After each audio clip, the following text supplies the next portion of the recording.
ಶನಿವಾರ ರಾತ್ರಿ ಆಲ್ಮೋಸ್ಟ್ 11 ಗಂಟೆಗೆ ನಮ್ಮ ಪ್ರಯಾಣ ಸ್ಟಾರ್ಟ್ ಆಯಿತು. ಕೂದಲು ಚೆನ್ನಾಗಿ ಎಳ್ಕಪ್ಪ, ಬೆಳಿಗ್ಗೆ ಖಾಲಿ ಆಗ್ಬಿಡ್ತದೆ.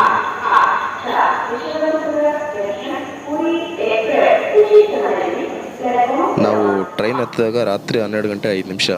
ಅಲ್ಲಿ ನೋಡಿ ರಶ್ ಹೆಂಗಿದೆ. ಆ ರಶಲ್ಲೇ ಅಷ್ಟು ದೂರ ಪ್ರಯಾಣ ಮಾಡ್ಬೇಕಂತ ಡಿಸೈಡ್ ಆಗಿ ಜನರಲ್ ಟಿಕೆಟ್ ತೊಗೊಂಡಿದ್ವಿ. ಬಟ್ ತುಂಬಾ ರಶ್ ಇತ್ತು ಜನರಲ್ ಕಂಪಾರ್ಟ್ಮೆಂಟಲ್ಲಿ.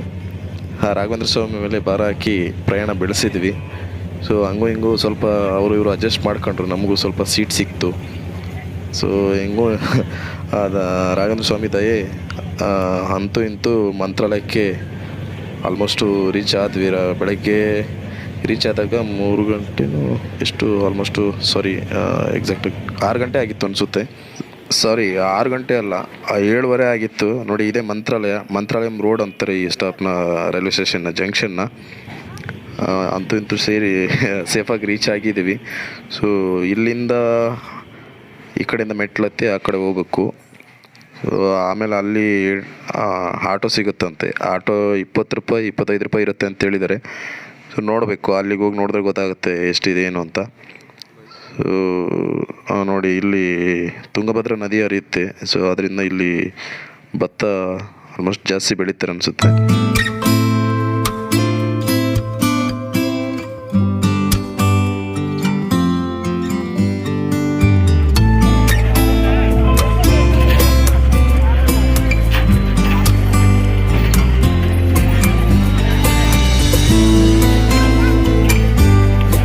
ಏನಪ್ಪ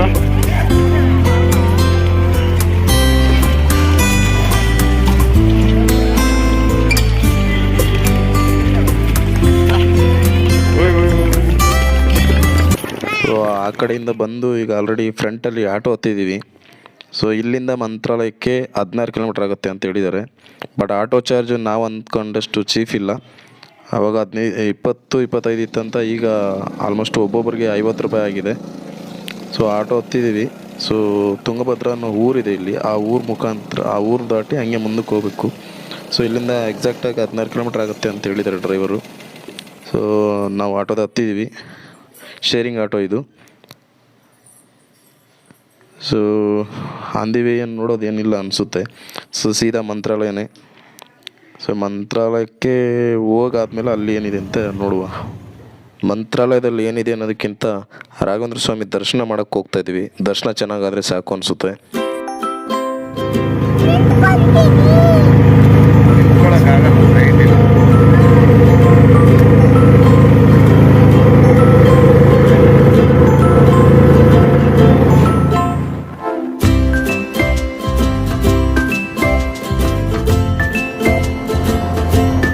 ಇನ್ನೇನು ಮಂತ್ರಾಲಯ ಬಂತು ಅನಿಸುತ್ತೆ. ಹತ್ರ ಇದೆ, ಇನ್ನೊಂದು 2 ಕಿಲೋಮೀಟರ್ ಇರ್ಬೋದು ಮೋಸ್ಟ್ಲಿ. ಇಲ್ಲ ಬಂದೇ ಬಿಡ್ತು, ಇದೇ ಮಂತ್ರಾಲಯ ನೋಡಿ. ಬಟ್ ಇಲ್ಲಿಂದು ವಿಶೇಷ ಏನಂದರೆ ಆಟೋ ಡ್ರೈವರ್ಸ್ ಆಗಲಿ ಲೋಕಲ್ಸ್ ಆಗಲಿ ಆಲ್ಮೋಸ್ಟ್ ಎಲ್ಲ ಹೆಚ್ಚಾಗಿ ಕನ್ನಡನೇ ಮಾತಾಡ್ತಾರೆ. ಸೊ ಕನ್ನಡದ ಪ್ರಭಾವನೇ ಜಾಸ್ತಿ ಇದೆ ಅಂತ ಇಲ್ಲಿ ಅನಿಸುತ್ತೆ ನನಗೆ.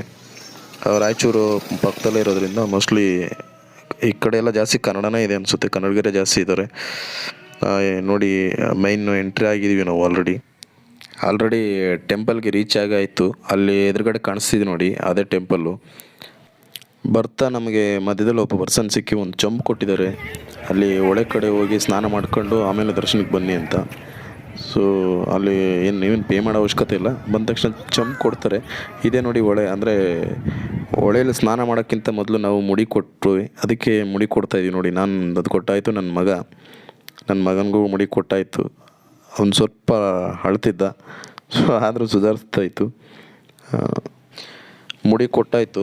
ಸೊ ಇಲ್ಲಿ ಮುಡಿ ಕೊಟ್ಟು ಹೊಳೆಯಲ್ಲಿ ಸ್ನಾನ ಮಾಡಿ ಎಲ್ಲ ಫ್ರೆಶ್ ಅಪ್ ಆಗಿದ್ವಿ. ಫ್ರೆಶ್ ಅಪ್ ಆಗಿ ಇನ್ನೇನು ದರ್ಶನಕ್ಕೆ ಹೋಗಬೇಕು. ಸೊ ನೋಡಿ, ಹೊಳೆಯಲ್ಲಿ ಏನಂತ ನೀರಿನ ಪ್ರಭಾವ ಕಮ್ಮಿ ಇದೆ, ಜಾಸ್ತಿ ಏನು ನೀರಿಲ್ಲ, ಕಡಿಮೆ ಇದೆ ನೀರು ಅಂತ ಹೇಳ್ತಿದ್ದಾರೆ. ಇನ್ನೂ ಜಾಸ್ತಿ ಇರುತ್ತಂತೆ. ಆ್ಯಕ್ಚುಲಿ ಮಳೆಗಾಲ ಆದರೆ ಮೋಸ್ಟ್ಲಿ ಇಲ್ಲಿ ತನಕ ಮಗು ನಿಂತಿದ್ದಿಲ್ಲ, ಅಲ್ಲಿ ತನಕ ಇರುತ್ತೆ ಅನಿಸುತ್ತೆ. ಸೊ ನಾವು ಹೋದಾಗ ಏನು ನೀರು ಇದ್ದಿಲ್ಲ, ಕಡಿಮೆನೇ ಇತ್ತು. ನೀರು ಜಾಸ್ತಿ ಇದ್ರೇ ಚೆನ್ನಾಗಿ ಅನಿಸುತ್ತೆ. ಯಾಕಂದರೆ ಅಲ್ಲಿ ತುಂಬ ಕೆಳಕ್ಕೆ ಹೋದಾಗ ಏನಂತ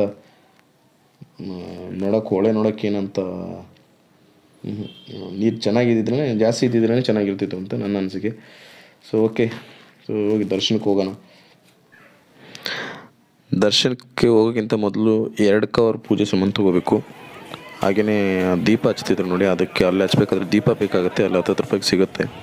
ಸೊ ಗುರು ರಾಘವೇಂದ್ರ ಸ್ವಾಮಿ ಬೃಂದಾವನ ದರ್ಶನಕ್ಕಿಂತ ಮೊದಲು ನಾವು ಮಂಚಲಮ್ಮನ ದರ್ಶನ ಮಾಡಿಕೊಂಡು ಆಮೇಲೆ ಬೃಂದಾವನ ದರ್ಶನಕ್ಕೆ ಹೋಗಬೇಕು ಅಂತ ಅಲ್ಲಿನ ಲೋಕಲ್ನವ್ರು ಹೇಳ್ತಿದ್ರು.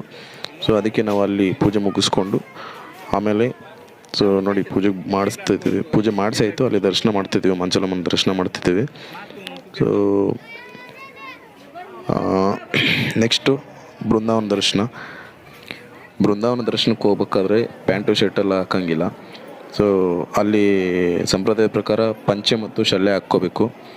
ಬಟ್ ಮುಗೀತು, ನಮ್ಮದು ದರ್ಶನ ಆಯಿತು ಆಲ್ರೆಡಿ. ಅಲ್ಲಿ ಏನಂತಂದರೆ ಬೃಂದಾವನ ದರ್ಶನಕ್ಕೂ ಎಂಟ್ರಿ ಆದಮೇಲೆ ನಾವು ಈ ವಿಡಿಯೋ ಮಾಡೋಂಗಿಲ್ಲ, ಕ್ಯಾಮ್ರಾ ಆಗಲಿ ಮೊಬೈಲ್ ಆಗಲಿ ಬಳಸೋಂಗಿಲ್ಲ, ಸೈಲೆಂಟಾಗಿ ಇಟ್ಕೋಬೇಕು. ಸೊ ದರ್ಶನ ಆಗಿ ಎಲ್ಲ ನಾವು ಹೊರಗಡೆ ಬಂದಿದ್ದೀವಿ ನೋಡಿ, ಹೊರಗಡೆಯಿಂದ ಜಸ್ಟ್ ಇರಲಿ ಅಂತ ಒಂದು ಸ್ವಲ್ಪ ವಿಡಿಯೋ ಮಾಡ್ಕೊತಿದ್ದೀನಿ. ಇದೆಲ್ಲ ಬೃಂದಾವನದ ಸುತ್ತಮುತ್ತಲಿನ ವಾತಾವರಣ. ಅಷ್ಟು ಕಷ್ಟಪಟ್ಟು ಆ ಗರ್ದಿಯಲ್ಲಿ ಅಂದರೆ ಆ ಜನರಲ್ ಕಂಪಾರ್ಟ್ಮೆಂಟಲ್ಲಿ ಬಂದಿದ್ದಕ್ಕೂ ಇವತ್ತು ಸಾರ್ಥಕ ಆಯಿತು. ಭಾನುವಾರ ಇವತ್ತು, ಆದರೂ ತುಂಬಾ ರಶ್ ಇದ್ದಾರೆ ಜನ. ಅದು ರಶ್ ಇದ್ದರೂ ಇಂಥ ರಶಲ್ಲೂ ಒಳ್ಳೆ ದರ್ಶನ ಆಯಿತು. ಇವತ್ತು ದರ್ಶನ ಎಲ್ಲರಿಗೂ ಚೆನ್ನಾಗಿ ಮಾಡಿಸ್ಕೊಟ್ಟಿದ್ದಾರೆ. ಸೊ ದರ್ಶನ ಚೆನ್ನಾಗಾಯಿತು. ನಮಗೆ ರಾಯರನ್ನ ಬೃಂದಾವನನ ಚೆನ್ನಾಗಿ ದರ್ಶನ ಮಾಡ್ಕೊಂಡೀವಿ ನಾವು. ಸೊ ನನಗೆ ಗೊತ್ತಿದ್ದಂಗೆ ನನಗೆ ಇದೇ ಫಸ್ಟ್ ಟೈಮ್ ಬೇರೆ ದೇವಸ್ಥಾನಗಳಿಗೆ ಹೋಲಿಸಿದ್ರೆ ಇಲ್ಲಿ ನನಗೆ ಒಳ್ಳೆ ದರ್ಶನ ಆಯಿತು. ಸೊ ನಾವೊಂದು ಉದ್ದೇಶ ಇಟ್ಕೊಂಡು ಇಲ್ಲಿ ಬಂದಿದ್ವಿ. ಯಾರೋ ಹೇಳಿದ್ರು, ರಾಯರ ದರ್ಶನ ಮಾಡಿದ್ರೆ ನಿಮ್ಮ ಅನಿಸಿಕೆಗಳೆಲ್ಲ ಪೂರೈಸ್ತಾರೆ, ಒಂಥರ ಕಾಮಧೇನು ಕಲ್ಪವೃಕ್ಷ ಅಂತೆಲ್ಲ ಹೇಳಿದ್ದಾರೆ. ಸೊ ನಾವೊಂದು ಹೊಸ ಬಿಸ್ನೆಸ್ ಸ್ಟಾರ್ಟ್ ಮಾಡ್ತಾಯಿದ್ದೀವಿ. ಸೊ ಆ ಬಿಸ್ನೆಸ್ ಚೆನ್ನಾಗಿ ಆಗಬೇಕು ಅಂತ ರಾಯರಲ್ಲಿ ಬೇಡ್ಕೊಳ್ಳೋಕ್ಕೆ ನಾವು ಇಲ್ಲಿಗೆ ಬಂದಿದ್ದೀವಿ. ಸೊ ರಾಯರ ಕೃಪೆ ನಮ್ಮ ಮೇಲೆ ಇರುತ್ತೆ ಅಂತ ನಾನು ಅಂದ್ಕೊತಾ ಇದ್ದೀನಿ. ಸೊ ನೋಡೋಣ ರಾಯರು ನಮ್ಮನ್ನು ಯಾವ ಮಟ್ಟಕ್ಕೆ ಕರುಣಿಸ್ತಾರೆ ಅಂತ. ಸೊ ಅಂದರೆ ರಾಯರ ಮೇಲೆ ಅನುಮಾನ ಅಲ್ಲ. ಸೊ ನಾನು ಯಥೇಚ್ಛವಾಗಿ ದೇವ್ರ ದರ್ಶನಕ್ಕೆ ಹೋಗೋದು ಕಡಿಮೆ. ಸೊ ರಾಯರ ಮೇಲೆ ಭಕ್ತಿಯಿಂದ ಬಂದಿದ್ದೀನಿ. ಸೊ ನಮ್ಗೆ ಚೆನ್ನಾಗಾಗುತ್ತೆ ಅಂತ ನಂಬಿಕೆ ಇಟ್ಕೊಂಡು ಬಂದಿದ್ದೀನಿ. ನೋಡೋಣ ಏನಾಗುತ್ತಂತ. ಬೃಂದಾವನದ ದರ್ಶನ ಆಯಿತು. ಇನ್ನೇನು ನಾವು ಮತ್ತೆ ಇಲ್ಲಿ ಅನ್ನದಾಸೋಹ ಇರುತ್ತೆ ಮಧ್ಯಾಹ್ನ. ಸೊ ಯಾರು ಇಲ್ಲಿ ಬಂದವರು ಯಾರು ಊಟ ಮಾಡದೆ ಹೋಗಂಗಿಲ್ಲ. ಸೊ ಅದಕ್ಕೆ ನಾವು ಸಹ ಊಟ ಮಾಡೋಕ್ಕೆ ಹೋಗ್ತಿದ್ದೀವಿ. ಸೊ ಅನ್ನದಾಸೋಹಕ್ಕೆ ಇಲ್ಲಿ ದೇವಸ್ಥಾನದ ಅಂದರೆ ಬೃಂದಾವನದ ರೈಟ್ ಸೈಡ್ಗೆ ಅಲ್ಲಿ ನೋಡಿ ಮಾರ್ಕ್ ಮಾಡಿಟ್ಟಿದ್ದಾರೆ. ಸೊ ಇಲ್ಲಿಂದ ಸ್ವಲ್ಪ ಮುಂದಕ್ಕೆ ಒಂದು 50 ಮೀಟ್ರ್ ಆಗುತ್ತೆ. ಸೊ 2 ಹಾಲಿದೆ, ಈ ಕಡೆ ನೋಡಿ ಬಲಗಡೆ ಒಂದಿದೆ, ಎಡಗಡೆ ಒಂದಿದೆ. ಸೊ ನಾವು ಆ್ಯಕ್ಚುಲಿ ಎಡಗಡೆ ಹಾಲು ಅಂದರೆ ಹಾಲ್ ನಂಬರ್ 1ಗೆ ಹೋಗ್ತಿದ್ದೀವಿ. ಇದು ನೋಡಿ, ಇದೆ ಹಾಲ್ ನಂಬರ್ 1, ಎಂಟ್ರಿ ಆಗ್ತಾಯಿದ್ದೀವಿ. ಸೊ ನನ್ನ ಮಗಳು ಮುಂದ್ಗಡೆ ನಡ್ಕೊಂಡು ಹೋಗ್ತಿದ್ದಾಳೆ. ಸೊ ನನ್ನ ಮಿಸ್ಸಸ್ಸು ನನ್ನ ಮಗ ಬರ್ತಿದ್ದಾರೆ ಹಿಂದ್ಗಡೆ. ಸೊ ನಾನು ಮುಡಿ ಕೊಟ್ಟಿದ್ದೀನಿ, ನನ್ನ ಮಗನೂ ಮುಡಿ ಕೊಟ್ಟಿದ್ದಾನೆ. ಸೊ ನೀನು ಅನ್ನದಾಸೋಹ ಅಂದರೆ ಊಟ ಮಾಡ್ಕೊಂಡು ಇಲ್ಲಿಂದ ಹೊರಡೋಣ ಅಂತ. ಈ ಮಧ್ಯಾಹ್ನ ಆಗಿದೆ ಆ್ಯಕ್ಚುಲಿ, ಒಂದು 1 ಗಂಟೆ ಆಗಿರ್ಬೇಕು ಮೋಸ್ಟ್ಲಿ. ನೋಡಿ ಇದು 1ನೇ ಹಾಲ್ ಎಂಟ್ರಿಗೆ ಕ್ಯೂ ಇದು. ಸೊ ರಶ್ ಇತ್ತು ಬೆಳಗ್ಗೆ, ನಾವು ಬರೋಷ್ಟೊಳಗೆ ಒಂದು ಸ್ವಲ್ಪ ಕಡಿಮೆ ಆಗಿತ್ತು. ಆ್ಯಕ್ಚುಲಿ ಅನ್ನದಾಸೋಹಕ್ಕೆ ನಾವು ಒಂದು ಸ್ವಲ್ಪ ಲೇಟ್ ಆಗಿದೆ ಅನಿಸುತ್ತೆ. ನೋಡಿ ಇದೆಲ್ಲ 1ನೇ ಹಾಲು. ಊಟ ಮಾಡ್ತಾಯಿದ್ವಿ. ನನ್ನ ಮಗ, ನನ್ನ ಮಗಳು, ನನ್ನ ಮಿಸ್ಸಸ್ಸು, ನಾವು 4 ಜನ ಹೋಗಿದ್ದೀವಿ. ಅನ್ನದಾಸೋಹ ಸ್ವೀಕರಿಸಾಯಿತು, ಅಂದರೆ ದೇವ್ರ ಪ್ರಸಾದ ತಗೊಂಡಾಯಿತು. ನೋಡಿ ಹೊರಗಡೆ ಬರ್ತಾಯಿದ್ವಿ. ಹೊರಗಡೆ ನೋಡಿ ಅಲ್ಲಿ ಕಾಣಿಸ್ತಿದೆಯಲ್ಲ ಆ ಚಿತ್ರಣ, ಅದು ಮುಂದಕ್ಕೆ ಹೆಂಗಿರುತ್ತೆ ಮಂತ್ರಾಲಯದ ಎಂಟ್ರೆನ್ಸು ಅಂತ. ಸೊ ಅದೆಲ್ಲ ನೋಡಿ ರೆಡಿ ಮಾಡ್ತಿದ್ದಾರೆ ರೈಟ್ ಸೈಡು ಮತ್ತು ಲೆಫ್ಟ್ ಸೈಡು. ಅಲ್ಲಿ ರೈಟ್ ಸೈಡಲ್ಲಿ ನಿಮಗೆ ಕಾಣಿಕೆ ಕೊಡೋರು ಇದ್ದರೆ ಅಲ್ಲಿ ರೈಟ್ ಸೈಡಲ್ಲಿ ಒಂದು ಆಫೀಸ್ ಇದೆ. ಇದು ತುಂಬ ಚೆನ್ನಾಗಿದೆ. ಇದೆಲ್ಲ ಹೊರಗಡೆ ದೇವಸ್ಥಾನ ಅಂದರೆ ಟೆಂಪಲ್ ಎದುರುಗಡೆ ವಾತಾವರಣ ನೋಡಿ. ಫ್ರಂಟಿಂದ ಹೆಂಗೆ ಕಾಣುತ್ತೆ ದೇವಸ್ಥಾನ, ಎಷ್ಟು ಚೆನ್ನಾಗಿ ಕಾಣುತ್ತೆ. ಅಲ್ಲಿ ನೋಡಿ ಮಂತ್ರ ಹಾಕಿದ್ದಾರೆ, ಅಲ್ಲಿ ಮಂತ್ರ ಬರೆದಿದ್ದಾರೆ. ಆ ಮಂತ್ರನ ಪಠಿಸ್ತಾ ಇದ್ದರೆ ನಮಗೆ ಒಳ್ಳೆಯದಾಗತ್ತೆ. ಸೊ ರಾಘವೇಂದ್ರ ಸ್ವಾಮಿ ಬೃಂದಾವನ ಎಂಟ್ರೆನ್ಸ್ ಇದು. ಎಂಟ್ರೆನ್ಸ್ ಚೆನ್ನಾಗಿ ಕಾಣ್ತಿದ್ದಿಲ್ಲ, ತುಂಬ ಚೆನ್ನಾಗಿದೆ. ಸೊ ನಾವು ಇನ್ನೂ ಸ್ವಲ್ಪ ಹೊತ್ತು ಅಲ್ಲಿ ಇರೋಣ ಅಂದ್ಕೊಂಡ್ವಿ. ಸೊ ಕೂತ್ಕೊಂಡಿರ್ಬೋದಾಗಿತ್ತು ಒಂದು 10 ನಿಮಿಷ 20 ನಿಮಿಷ. ಬಟ್ ನಮಗೆ ನಾವು ಬುಕ್ಕಿಂಗ್ ಇಲ್ಲದೆ ಬಂದಿರೋದ್ರಿಂದ ಸೊ ಮತ್ತೆ ಜನರಲ್ ಕಂಪಾರ್ಟ್ಮೆಂಟಿಗೆ ಓಡಬೇಕು. ಸೊ ಅದಕ್ಕೆ ಇದನ್ನೆಲ್ಲ ನೋಡಿಕೊಂಡು ಇಲ್ಲಿಂದ ಹೊರಡೋಣ ಅಂತ ಡಿಸೈಡ್ ಆಗಿದ್ವಿ. ಸೊ ಅಲ್ಲೊಂದು ಕಡೆ ಲಗೇಜ್ ಇಟ್ಟಿದ್ವಿ, ಆ ಲಗೇಜ್ ಕಲೆಕ್ಟ್ ಮಾಡ್ಕೋಬೇಕು. ಸೊ ಅದೇ ಸ್ಟಾರ್ಟಿಂಗಲ್ಲಿ ಒಬ್ಬ ಚಂಪ್ ಕೊಟ್ಟಿದ್ರಲ್ಲ, ಅವ್ರ ಹತ್ರನೇ ಲಗೇಜ್ ಇಟ್ಟಿದ್ವಿ. ಸೊ ಲಗೇಜ್ಗೇನೇನು ಪೇ ಮಾಡೋ ಅವಶ್ಯಕತೆ ಇಲ್ಲ, ಬಟ್ ಅವ್ರ ಹತ್ರನೇ ಪೂಜೆ ಸಾಮಾನೆಲ್ಲ ತೊಗೊಂಡ್ವಿ, ಹೂವು ಪೂಜೆ ಸಾಮಾನೆಲ್ಲ. ಸೊ ಅದಕ್ಕೋಸ್ಕರನೇ ಅವ್ರು ಚಂಬೆಲ್ಲ ಕೊಟ್ಟು ನಮ್ಮನ್ನ ಮಾತಾಡಿಸ್ತಾರೆ. ಸೊ ಇನ್ನೇನು ಮುಗೀತಲ್ಲ, ದೇವ್ರ ದರ್ಶನ ಚೆನ್ನಾಗಾಯಿತು, ಬಂದಿದ್ದಕ್ಕೆ ಒಳ್ಳೆ ಕೆಲಸ ಆಯಿತು. ಇನ್ನು ನೋಡೋಣ ಬಸ್ ಸ್ಟೇಷನ್ಗೆ ಹೋಗೋದು ಇಲ್ಲ ರೈಲ್ವೆ ಸ್ಟೇಷನ್ಗೆ ಹೋಗೋದು. ರೈಲಲ್ಲಂತೂ ನಮಗೆ ಬರ್ಬೇಕಾದ್ರೆ ತುಂಬಾ ತೊಂದರೆ ಆಯಿತು.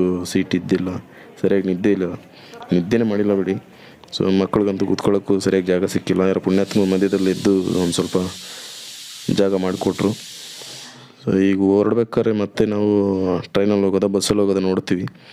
ಬಸ್ಸಲ್ಲಿ ಏನಾದ್ರು ನಮಗೆ ಕನ್ವೀನಿಯನ್ಸ್ ಅನಿಸಿದ್ರೆ ಬಸ್ಸಲ್ಲಿ ಹೋಗ್ಬಿಡ್ತೀವಿ, ಇಲ್ಲಾಂದರೆ ಟ್ರೈನ್ಗೆ ಹೋಗ್ತೀವಿ.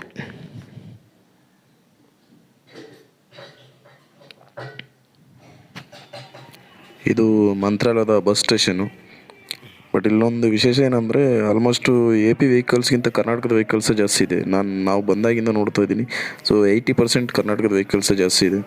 ಬಟ್ ಬಸ್ಸು ಇಲ್ಲಿಂದ ಬೆಂಗಳೂರಿಗೆ ಬಸ್ ಸ್ಟಾರ್ಟ್ ಆಗೋದು 5:30 ಮೇಲಂತೆ. ಸೊ ನಮಗೆ ಏನೋ 8 ಅವರ್ಸು 12 ಅವರ್ಸ್ ಏನಾಗುತ್ತೆ ಅಂತಂದರು. ಸೊ ಇದಕ್ಕಿಂತ ನಮಗೆ ಟ್ರೈನೇ ಬೆಸ್ಟ್ ಅನ್ನಿಸ್ತದೆ. ಸೊ ಇಲ್ಲಿಂದ ಟ್ರೈನ್ಗೆ ಹೋಗೋಣ ಅಂತ. ಸೊ ಈ ಆಟೋ ಹತ್ತಿದ್ದೀವಿ. ಇವರು ರೈಲ್ವೆ ಸ್ಟೇಷನಲ್ಲಿ ಏನೋ ಟ್ರೈನ್ ಇದೆ, 3 ಗಂಟೆಗೆ ಟ್ರೈನ್ ಇದೆ ಅಂತ ಹೇಳಿದ್ದಾರೆ. ಸೊ ಇವಯ್ಯ ಗಾಡಿ ಲೋಡ್ ಆಗಲಿ ಅಂತ ಕಾಯ್ತಿದ್ದಾರೆ. ಸೊ ಬರೋರ್ನೆಲ್ಲ ಕರಿತಿದ್ದಾರೆ. ಆಲ್ರೆಡಿ 2-3 ರೌಂಡ್ ಹಾಕಿದ್ದಾರೆ ಅಲ್ಲಿ. ಸೊ ಅಲ್ಲಿ ಸ್ಟಾಪಿಂದ ಟೆಂಪಲ್ ತನಕ 2-3 ರೌಂಡ್ ಹಾಕಿದ್ದಾರೆ. ಸೊ ನಮ್ಮನ್ನು ಬಿಟ್ಟು ಇನ್ನೂ ಯಾರೂ ಹತ್ತಿಲ್ಲ. ನೋಡೋಣ. ಇವ್ರು ಹೇಳೋ ರೀತಿ ನೋಡಿದ್ರೆ ಟ್ರೈನ್ ಸ್ವಲ್ಪ ಲೇಟ್ ಅನಿಸುತ್ತೆ, ಅದಕ್ಕೆ ಯಾರೂ ಜನ ಬರ್ತಿಲ್ಲ ಅನಿಸುತ್ತೆ. ಸೊ ನೋಡೋಣ, ಚೆಕ್ ಮಾಡಿ ನೋಡ್ತೀನಿ, ಕ್ರಾಸ್ ಚೆಕ್ ಮಾಡ್ತೀನಿ. ಸೊ ನಾವು ಮತ್ತೆ ಬೇರೆ ಆಟೋ ಹಿಡ್ಕೊಂಡು ರೈಲ್ವೆ ಸ್ಟೇಷನ್ ಕಡೆ ಹೊರಟಿದ್ದೀವಿ. So on the way to railway station Bengaluru. So ಅಂದರೆ ಮಂತ್ರಾಲಯಂ ರೋಡಿಂದ ಬೆಂಗಳೂರಿಗೆ ಹೋಗ್ಬೇಕೀಗ. ವಾಪಸ್ ಹೊರಟಿದ್ದೀವಿ. ನನ್ನ ಮಗಳು ನಿದ್ದೆ ಮಾಡ್ತಿದ್ದಾಳೆ. ನನ್ನ ಮಗನಿಗೂ ಅವನು ತೂಕ ಆಗ್ತಿದ್ದಾನೆ, ಆ ಕಡೆ ಈ ಕಡೆ ತೂಗ್ತಿದ್ದಾನೆ. ಸೊ ಆನ್ ದಿ ವೇ ಒಂದು ಗೋಶಾಲೆ ಇತ್ತು, ನಾವು ನೋಡೋಣ ಅಂದ್ಕೊಂಡ್ವಿ. ಬಟ್ ಟ್ರೈನ್ ಟೈಮಿಂಗ್ಸ್ ನಮಗೆ ಎಕ್ಸಾಕ್ಟಾಗಿ ಗೊತ್ತಿಲ್ಲ, ಮತ್ತು ಅಲ್ಲಿ ನಮಗೆ ಅನುಕೂಲ ಆಗುತ್ತೆ ಇಲ್ಲ ಸೀಟ್ ಅಂತ ನಾವು ಗೋಶಾಲೆ ಜಸ್ಟ್ ಹಂಗೆ ನೋಡ್ಕೊಂಡು ಹೋಗೋಣ ಅಂತ ಹೊರಡ್ತಾ ಇದ್ವಿ. ಸೊ ನೋಡೋಕ್ಕಾಗಲ್ಲ, ಇನ್ನು ಆಟೋದಲ್ಲಿ ಎಷ್ಟು ಮಾತ್ರ ನೋಡೋಕ್ಕಾಗುತ್ತೆ. ಸೊ ಫಾಸ್ಟಾಗಿ ಹೋಗ್ತದೆ ಆಟೋ. ಅದೇ ನೋಡಿ ಗೋಶಾಲೆ ಹತ್ರ ಬಸ್ ನಿಂತಿದೆಯಲ್ಲ, ಅಲ್ಲಿಂದ ಅದೆಲ್ಲ ಗೋಶಾಲೆನೇ. ಅದೇ ಗೋಶಾಲೆ ನೋಡಿ. ಗೋಶಾಲೆ ದೊಡ್ಡದಾಗೇ ಇದೆ. ಸೊ ಯಾರಾದರೂ ದಾನ ದತ್ತಿ ಮಾಡೋರಿದ್ದರೂ ಮಾಡ್ಬೋದು, ಪುಣ್ಯ ಬರುತ್ತೆ. ಯಾಕಂದರೆ ಗೋದಾನ ತುಂಬ ದೊಡ್ಡದಲ್ವ. ಸೊ ನೀವೇನಾದ್ರು ಮಂತ್ರಾಲಯಕ್ಕೆ ಬಂದರೆ ಸ್ಥಿತಿವಂತರಾದರೆ ಖಂಡಿತ ಗೋಶಾಲೆಗೆ ದರ್ಶನ ಮಾಡಿ ದಾನ ದತ್ತಿ ಏನಾದ್ರು ಕೊಡ್ಬೋದು.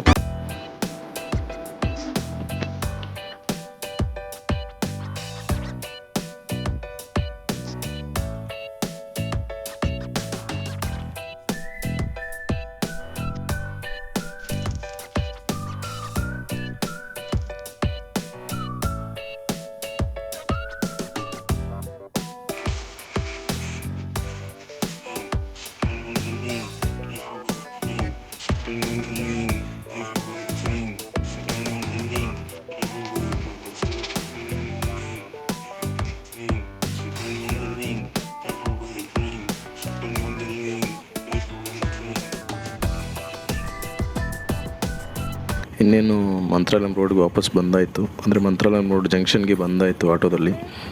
ಸೊ ಇಳಿಬೇಕು, ಇನ್ನು ಇಳಿದು ಹೋಗ್ತಾ ಇದ್ದೇವೆ. ನೋಡೋಣ ಟಿಕೆಟ್ ಜನರಲ್ ಹೆಂಗಿರುತ್ತೆ ಮತ್ತು ಹೋಗ್ಬೇಕಾರೆ ಎಷ್ಟು ಗರ್ದಿ ಇರುತ್ತೆ ನೋಡಬೇಕು, ಏನು ಅನುಭವ ಆಗುತ್ತೆ ಅಂತ. ಸೊ ಫ್ರೆಂಡ್ಸ್, ಇದು ನಮ್ಮ ಮಂತ್ರಾಲಯದ ಟ್ರಿಪ್ಪು. ಸೊ ಮಂತ್ರಾಲಯದ ರೋಡ್ ನೋಡಿ, ಇಲ್ಲಿ ಎಂಟ್ರೆನ್ಸ್ ಹೆಂಗಿದೆ ಅಂತ.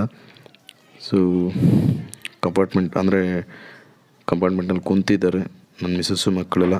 ಸೊ ನಾನು ಟಿಕೆಟ್ ಅರೇಂಜ್ ಮಾಡ್ಕೋಬೇಕು. Thanks for watching. ಆ್ಯಂಡು ನೀವಿನ್ನೂ ನಮ್ಮ ಚಾನಲ್ನ ಸಬ್ಸ್ಕ್ರೈಬ್ ಮಾಡಿಲ್ಲ ಅಂದರೆ ದಯವಿಟ್ಟು ಈ ಕೂಡಲೇ ಸಬ್ಸ್ಕ್ರೈಬ್ ಮಾಡಿ. ಹಾಗೆಯೇ ನಮ್ಮ ವಿಡಿಯೋಸ್ನ ನೋಟಿಫೈ ಆಗಿರಬೇಕು ಅಂತಂದರೆ ಬೆಲ್ಲೈಕನ್ ಒತ್ತೋದನ್ನ ಮರಿಬೇಡಿ. Thank you very much.